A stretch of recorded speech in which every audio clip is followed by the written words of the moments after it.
Queridos irmãos e irmãs paroquianos da paróquia de Nossa Senhora das Dores, em Itaú, é com muita alegria que estamos dando início a mais um estudo bíblico pelo canal do YouTube da nossa paróquia, o estudo da Palavra de Deus com o CEBI de Severiano Melo. E para melhor fazermos o nosso estudo, vamos sobre o profetismo, que é uma das etapas bem importantes e bem gostosas de se estudar. Vamos iniciar fazendo a reflexão sobre o chamado de Jeremias, o chamado ou a vocação de Jeremias. A palavra de Javé veio a mim nestes termos: antes de formar você no ventre de sua mãe, eu conheci. Antes que você fosse dado à luz, eu o consagrei, para fazer de você profeta das nações. Mas eu respondi: Senhor Javé, eu nem sei falar, porque sou jovem. Javé, porém, me disse: não diga sou jovem, porque você irá para aqueles a quem eu mandar, e anunciará aquilo que eu lhe ordenar. Não tenha medo deles, pois eu estou com você para protegê-lo. Oráculo de Javé. Então Javé estendeu a mão, tocou em minha boca e me disse: veja, estou colocando minhas palavras em sua boca. Hoje eu estabeleço você sobre nações e reinos para arrancar e arrasar, para demolir e destruir, para construir e plantar. São palavras do Senhor. Irmãos e irmãs, temos aí um texto bastante conhecido nosso, que tem até um canto na nossa igreja, o profeta. Então, é um texto bastante conhecido, chamado de Jeremias, até parecido com o chamado de Moisés, já que os dois alegam não ter experiência. E no caso de Jeremias, Javé diz que vai colocar as palavras em sua boca. Então, trazendo a reflexão para nós hoje, qual é o nosso chamado hoje?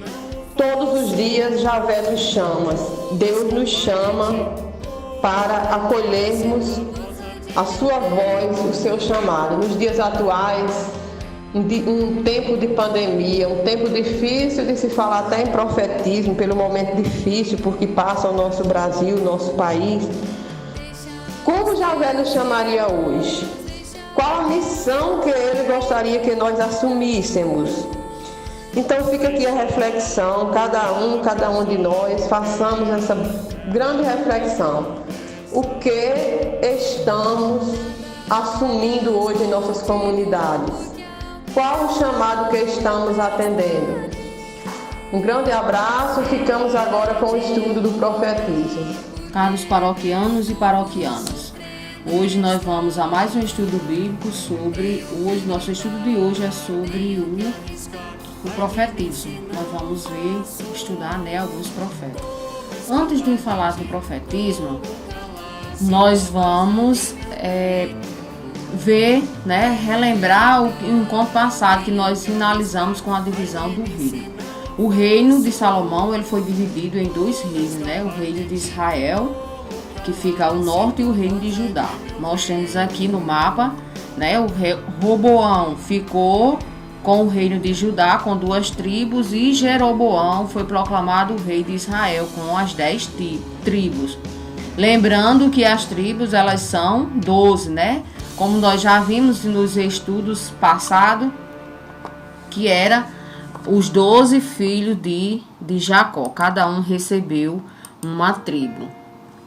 O reino do norte com 10 tribos, com Jeroboão. O reino do sul, 2 tribos, com Roboão. Depois da morte de Salomão, Roboão, o filho de Salomão, é quem assume o reinado. Já no começo, por final, lá no reinado de Salomão, já começa, Salomão começa, como ele é um rei conhecido de muitas construções, ele teve muitas construções e ele se tornou um trabalho escravo, onde o povo teria que vir a Jerusalém para o templo, e eles não vinham de mãos vazias, trazia bois, trazia outros animais, trazia colheita. Com isso, o povo foi ficando pobre, escravizado, começou a faltar para o povo porque tinha que trazer. E isso era uma maneira do rei Salomão da época acumular riquezas, né? Com isso começa a escravidão. Então, quando ele morre, que seu filho Roboão assume, as tribos, né, liderada por Jeroboão, vão até a Roboão e pedem a ele que ele manere o trabalho, que não seja como o pai dele. E Roboão ameaça aumentar os tributos. E com isso ele não é aceito pelas as 10 tribos e se torna rei de Judá com 2 tribos. Jeroboão, ele é aclamado pelos anciões do norte, rei de Israel. Com isso acontece a divisão do reino. É na mudança do sistema do povo da sociedade igualitária, porque antes de surgir a monarquia, antes de surgir, de serem proclamados reis, o povo vivia em uma sociedade chamada de sociedade igualitária, onde os bens eram em comum, onde eles dividiam, né? Existiam muitas características na sociedade igualitária que fazia que o povo vivesse bem. Mas eles vão, né? Eles pedem um rei, como a gente já viu no outro encontro. E é nesse período, nessa mudança, que aparecem pessoas, né, iluminadas por Deus, que defendem o povo, e essas pessoas são chamadas de profeta. Então, afinal, o que é profetismo e como surgiu? No início da história do povo da Bíblia, todas as mudanças no poder, né, tiveram o apoio do profeta Samuel. A gente viu que foi Samuel quem ungiu os reis. Era ele quem estava orientando em nome de Javé, em nome de Deus. Então, os reis, eles procuravam muito. Samuel era muito procurado pelo chefe. Principalmente quando queria haver uma mudança, né? Vocês viram quando foi a mudança da sociedade para o sistema, a mudança do sistema tribal para a monarquia. Ou seja, quando o povo pede um rei, então eles vão consultar Samuel. Então, Samuel era muito procurado. E na época, né, era como se ele tivessem a bênção de Samuel, como se tivesse a bênção divina, que não é diferente dos dias de hoje, né, com relação à política, aos políticos que querem o apoio às bênçãos dos religiosos e religiosas. Enfim, então nessa mudança, eles procuram Samuel. Então Samuel, ele é considerado o último juiz, ele é o último juiz e ele é considerado também o primeiro profeta, porque Samuel teve a coragem de não concordar com o que o rei fazia e desafiar e ser contra o rei e fazer as denúncias. Então o profetismo, ele nasce do lado do povo, né? Ele nasce do lado do povo. E do lado do povo oprimido, é onde nasce o profetismo, essas pessoas que tiveram a coragem de denunciar os erros que o sistema dos reis na época fazia. Então, afinal, o que é um profeta? Profeta é uma pessoa capaz de prever o futuro, é uma pessoa que anuncia e denuncia. Então, na época, muitos achavam que era bruxeiro, que adivinhava, mas não é nada disso. É porque o profeta é uma pessoa que ele anuncia de acordo com o que ele estava vivendo, o que ele via que estava acontecendo, então ele previa o que poderia acontecer futuramente, que é o mesmo caso, por exemplo, nós hoje vivemos numa situação que a gente já prevê o que pode acontecer no dia de amanhã, se permanecer da maneira que se encontram, né, o sistema ou como estão convivendo. Então, o profeta é essa pessoa que ela anuncia e denuncia. O profeta, ele tinha um duplo quadro de referência. Primeiro, ele tem que ter a experiência profunda de Deus, mas não é de qualquer Deus, mas de um Deus que está no meio do povo, um Deus libertador, um Deus vivo e verdadeiro, né? Então, ele precisava ter essa experiência de Deus. Outro motivo, uma outra característica do profeta, de um verdadeiro profeta, ele tinha que ter uma experiência profunda da realidade do povo. Não de qualquer povo, nem de um povo em geral, mas de um povo enquanto chamado a ser povo de Deus. Por que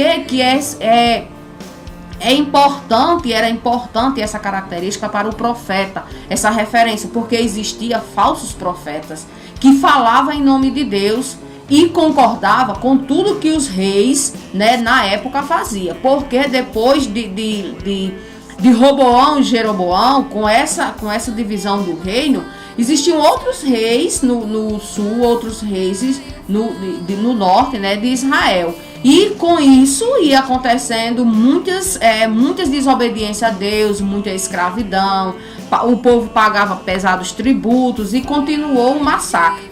Então os profetas verdadeiros, que tinham a experiência de Deus e a experiência profunda da realidade do povo, esses eram os verdadeiros profetas, que chegavam e tinham a coragem de denunciar o que os reis, o que o sistema estava fazendo com o povo, e a coragem de anunciar a mensagem do verdadeiro Deus. Então existia esses verdadeiros, né, os falsos e os verdadeiros profetas.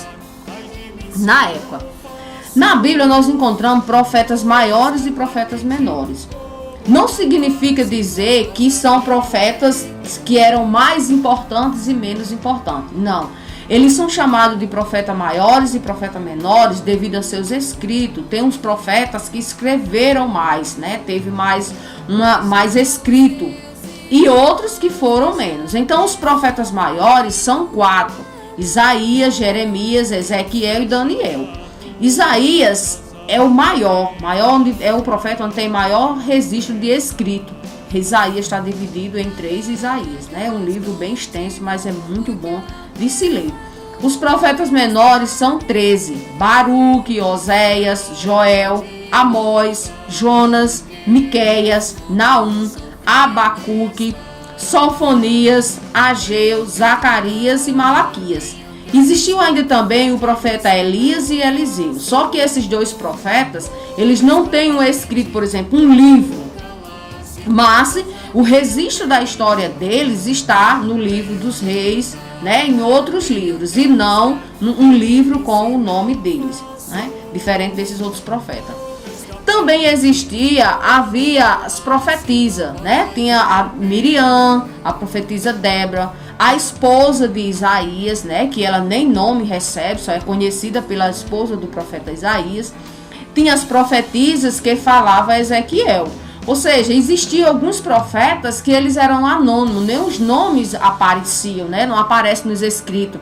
Se vocês lerem, acompanharem as leituras, lá no livro dos reis, né, lá no livro de Samuel, e no livro desses profetas, também na história do povo, acontecia até que ação de outros profetas que eles não aparece o nome lá na Bíblia, né? Tem uma história lá de um homem que curou a mão seca. Então só chegou esse profeta, fez a cura e não se identificou-se. Então agora vocês vão ver as características, um pouco das características de cada um desses profetas. Agora nós vamos falar um pouco sobre os principais profetas.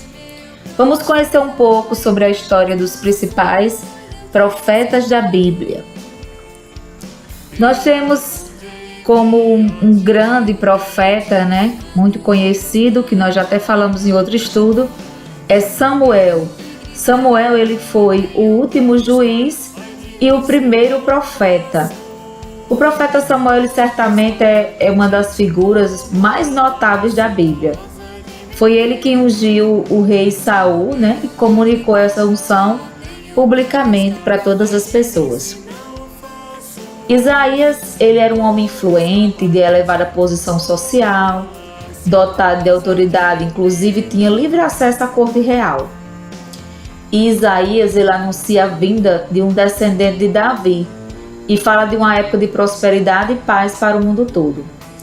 Um dos objetivos principais do livro de Isaías é mostrar à nação acerca do julgamento por causa da idolatria e lembrar essa nação sobre o programa de libertação através do Messias prometido.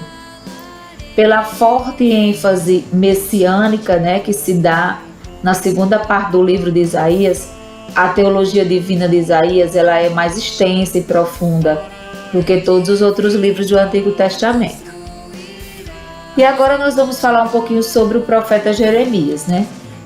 Jeremias, ele começa o seu reinado, ele começa a sua profecia, né, no reinado de Josias. Ele aconselhou 5 reis e um governador de Judá. Também ele luta, né, para desmascarar os falsos profetas. E várias vezes, né, na sua trajetória, na sua missão, Jeremias chega a ficar desanimado, né? E necessita sempre de uma confirmação e de apoio de Javé. Também é importante a gente destacar que Jeremias foi aquele que, no chamado de Javé, ele ficou preocupado, né? Porque ele dizia assim, mas eu nem sequer sei falar, né? Nem sequer falar eu sei. Então, Javé vai dizer a ele que é possível ser profeta pelas suas atitudes, né? E não só pelo fato de falar bem ou não. E mesmo diante de tanta adversidade que se encontrou Jeremias, ele jamais deixou de invocar o nome de Javé, né? Sempre pedir ajuda a Javé. Temos também o profeta Ezequiel. Ezequiel, a gente tem um grande destaque no livro dele por tratar de muitas figuras de linguagem, né? E tem vários provérbios no livro de Ezequiel. E o objetivo do livro de Ezequiel, né, que fala lá em Ezequiel, é promover, né, o arrependimento, a fé em virtude da idolatria e estimular também a esperança e confiança, né? E Ezequiel, ele traz um dado histórico bem importante que é omitido no livro do Êxodo, né? Ele vai explicar, no livro de Ezequiel, ele vai explicar que a idolatria da nação, ela tinha suas raízes no Egito. E o profeta, ele coloca que o único medo eficaz que Deus iria utilizar para curar essa tendência pecaminosa seria através de uma nova temporada em exílio, né? No caso aí, dessa vez, esse exílio seria na Babilônia. Já Daniel é um profeta conhecido como aquele profeta que foi livrado, né, da cova dos leões, que foi jogado na cova dos leões, foi lançado lá, por ele estar orando, né, o nome de Javé, por ele acreditar em Javé, e ele acaba desobedecendo o decreto, né, do rei Dário, que o rei Dário proíbe a qualquer pessoa que fosse mencionar o nome de Deus, rezar. E aí Daniel acaba indo para a cova dos leões, mas é libertado por um anjo, né, como ele mesmo diz. E uma das principais contribuições do livro é a interpretação do sonho do rei Nabucodonosor. No sonho, o reino de Deus nos últimos dias, ele é representado por uma pedra cortada de uma montanha. E o profeta Oséias, né? Oséias, o Senhor Deus ordena que ele se case com Gomer. Só que ela é uma mulher que acaba abandonando Oséias e vai, né, à procura de seus amantes, mesmo deixando-lhe 3 filhos, né? Então, com base ao que estava vivendo o profeta, né, na sua vida pessoal, ele vai fazer uma comparação das ações de Israel, né, com a prostituição e o abandono de um casamento. E no final do livro de Oséias, ele vai demonstrar como o amor de Deus vai restaurar seu povo, né, e se esquece dos seus erros quando ele se aproxima de Deus. Dando continuidade, mas falando sobre mais alguns outros profetas, nós temos o profeta Joel, que ele é o próprio autor, né, do livro dele, e ele tem um propósito que é chamar o povo de Deus ao arrependimento. E diante da realidade da chegada do dia do Senhor, ele menciona que essa data ela não é certa, né, é uma data incerta. Que a gente pode destacar de Amós, né, é que o objetivo do livro de Amós é revelar o iminente castigo divino por causa dos pecados que acontecem em Israel e Judá. Ele também anuncia, né, a esperança de restauração que haveria após o exílio. Temos também o profeta Obadias, ou Abdias, né, que no seu livro ele vai mostrar o encorajamento do povo de Judá, que estava enfrentando problemas vindos de Edom. E Jonas, né, é aquele famoso profeta, né, que alguns dizem que foi engolido por um peixe, outros por uma baleia, né? E o livro de Jonas eu tenho um propósito que é de convidar os israelitas a entenderem os propósitos de Deus quanto à sua misericórdia e soberania às outras nações.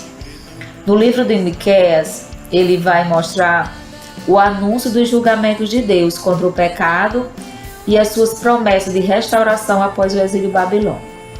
Já Naum apresenta uma mensagem que conforta Judá acerca dos julgamentos que acometeria a cidade de Nínive. E temos mais outros profetas, que é, por exemplo, o profeta Abacuque.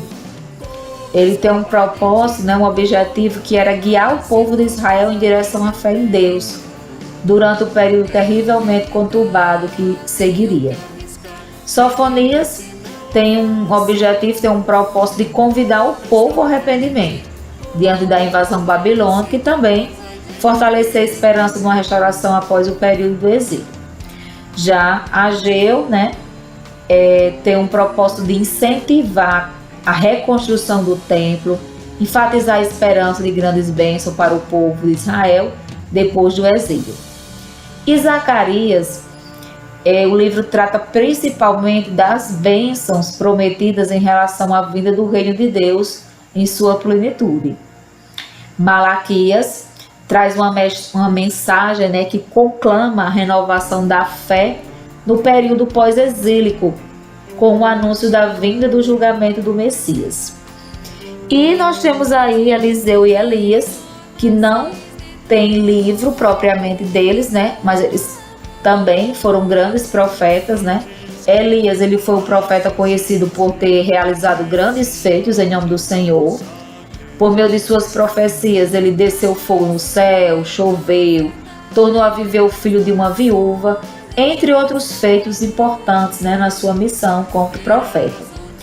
Elias, ele viveu no tempo do reinado de Acabe, do rei de Acabe.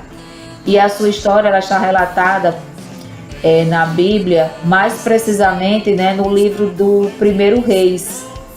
E Elias manteve fiel a Deus, sendo uma referência contra a idolatria do deus Baal, em defesa do culto ao Deus de Israel. Eliseu, ele foi um dos profetas mais citados no Antigo Testamento, e a sua história ela está relatada na Bíblia, mais precisamente no livro de 2 Reis. Ele vivia mais ou menos próximo ao rio Jordão, e era filho de Safate, e ele também foi o sucessor do profeta Elias. Agora nós vamos ver um pouquinho aí sobre a questão dos profetas de hoje. E hoje em dia, há profetas ainda? O que é que vocês pensam? O que é que vocês dizem? O que nos faz refletir? Lembrando que profeta é aquele que anuncia e denuncia. Na nossa atualidade, existem pessoas que anunciam e denunciam as injustiças. Então, hoje também há muitos profetas que lutam em defesa da vida, que buscam lutar pelos seus direitos menos favorecidos e que também são perseguidos ou mortos por não se calarem ou não deixarem de anunciar e denunciar as injustiças sofridas pelos governantes que lideram seu povo. Então, trouxemos aqui para vocês alguns dos profetas, que a gente teve na atualidade, que é conhecido de todos nós, como por exemplo, Dom Oscar Romero.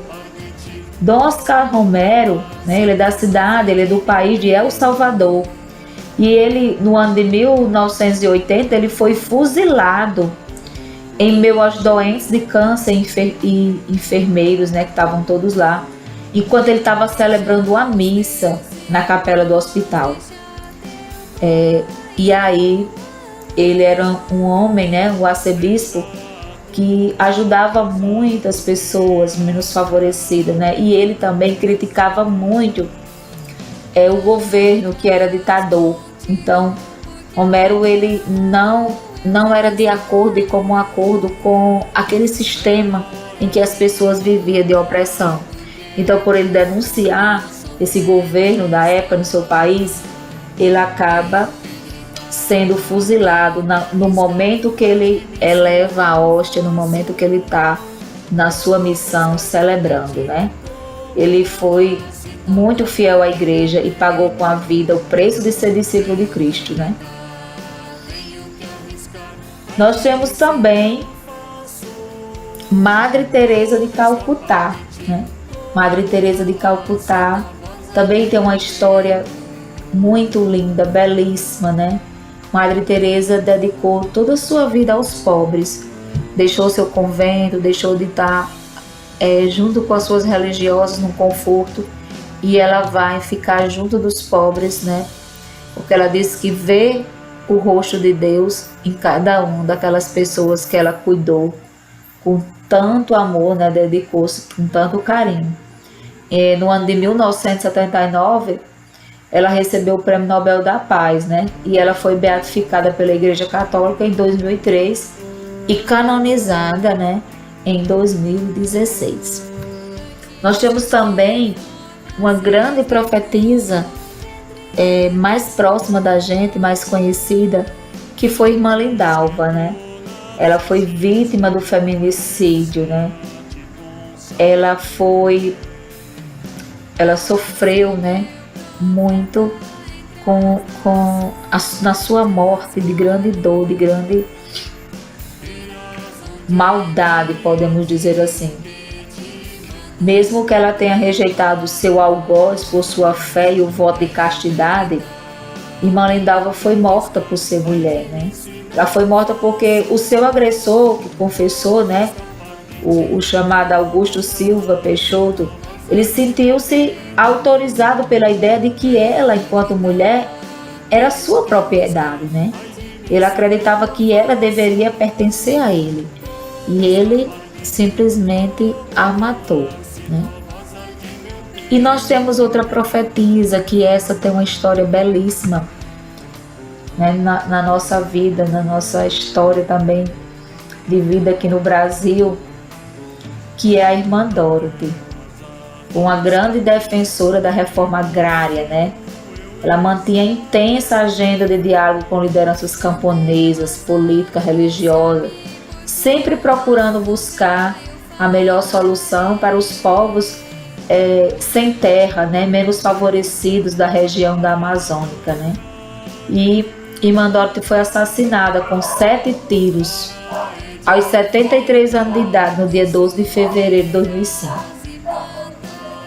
Segundo algumas testemunhas, né, quando os caras chegaram, né, para indagar ela com a arma, né, ela mostrou a Bíblia e disse que a arma dela era a Bíblia, né? Irmã Dorothy também foi uma grande missionária, uma grande profetisa da nossa atualidade. E hoje nós temos tantas outras pessoas, né, que faz missão, que protesta, que não tem medo, né, de falar, de protestar, de revelar também, de denunciar as injustiças, né, profetizar, dizer a verdade a tantas outras pessoas que precisam de ajuda, né? Que precisam de um pouco mais de carinho, de atenção, de proteção. Esses profetas são grandes inspirações para todos nós. Antes mesmo de te formar no ventre materno, eu te escolhi. Antes que viesses ao mundo, eu te separei e te designei para a missão de profeta para as nações.